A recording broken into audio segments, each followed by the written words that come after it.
osebedo ka kelo midhiero e gwengewa gi sani en chal mar oula.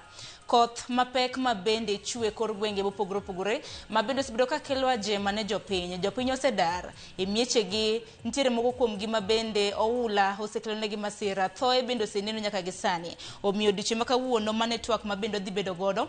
Kata kamano ka wachako gi sani abiro bedo ka chako gi weche manyien. Bang'e twak marwa okinyi ma kawuono adhi bedo kod welo adek. Mano kwang'yo chal mar oula adhi bedo gi Raymond Odhiambo e studio mar kaunti ma Kisumu, mana pisa mochung' ne midhiero ka riwruok mano mar Kenya Red Cross. Bende adhi bedo gi Ibrahim Nyakache e studio mar kaunti ma Nairobi. Ibrahim en apisa mochung' ne alwora e kaunti ma Nairobi. Adhi bedo bende gi Naftali Odhoch, mano director mochung' ne chal mar kor lwasi, ma bende biro bedo ka tudre kodwa kentiere e kaunti mano ma Migori. Kaka pile nyaka Romga Jwang' itudre kodwa, inyisowa ni gweng' ma intiere chal mar kor lwasi to chal nade, to chal mar oula to chal nade.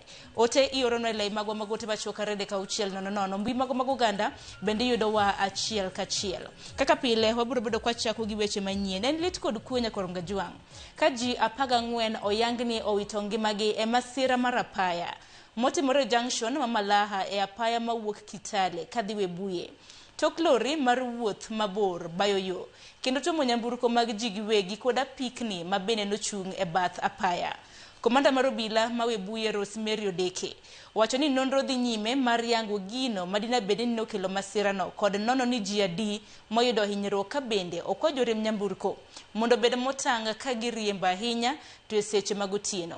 Ji 30 mabende notonye masira mar apaya no tero osuptal ma Webuye ka ringre joma owito ngimagi oket e kar kano ringre ma Webuye. Familia mar jogek mabende owito ngimagi osechopo e kar kano ringre ma Webuye. Hapo kuna mtu aligongwa na pikipiki, alikuwa anavuka ng'amba akienda nyumbani. Huyo wa pikipiki naye vile alianguka, kuna Nissan nilimpitia akamalizia. Alafu wakati tulikuwa watu wa kwao walikuja kwa wingi, walikuwa napiga nduru hapo akilia mtu wao, lakini trailer naye katoka huko ikaluzi control na ikamaliza hao watu, kagonga watu wote kwa mtaro. Hata wengine ndio wametoka, tumepata mwingine asubuhi saa 11 wa mwisho alikuwa amezikwa hapo kwa mtaro. Kwa hivyo tunaomba kwamba serikali tusaidie, hii barabara imekuwa hatari kwa ajili hii mteremko. Tulishangaa sana jana wakati ajali imefanyika, mapolisi wakapita wamepepa watu wa Chang'aa na wakapita tu wakaenda. Sasa tukashangaa wanakimbilia watu wa Chang'aa na kuna watu hapa wamesirai wenye walikuwa, kuna wengine hawakuwa wamekufa hapo na hapo. Sasa maaskari pia walimesababisha vifo ya watu hapa, maana walichelewa kukuja kuchukua hao watu. Naomba serikali kuje tusaidie hii barabara ituwekee pambo. Na imagine jana watu wamekufa, wengine wajakufa.